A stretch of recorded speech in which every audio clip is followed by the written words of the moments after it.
I'm your neighborhood reporter, Mark Monroy in Lampasas.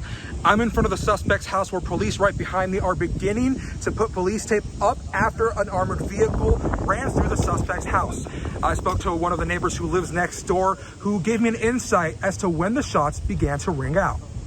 A completely damaged house, police tape, and bullet holes. Our neighbor Rick Messenger just got home from a trip from California when shots began to ring out at around 2 p.m. Thursday on North Arnold Street. It's a shame. It's both of the ladies that were killed across the street were sweet, awesome ladies. Rick tells me he heard arguments again and again between the two victims and suspect weeks before the shooting happened.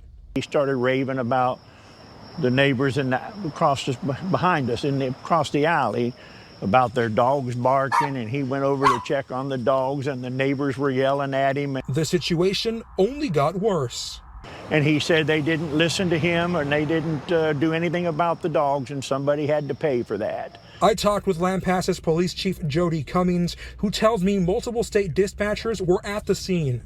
Several of our officers were able to get there quick and were directed to an area where they soon found a door had been apparently forced open at a house. That's when they found the two women dead. One was a 50-year-old white female and one was an 82-year-old white female. Cummings tells me the suspect fired his gun inside the house and barricaded himself shortly after police and other agencies arrived to the scene. And this is what we would, commonly refer to as a standoff at this point.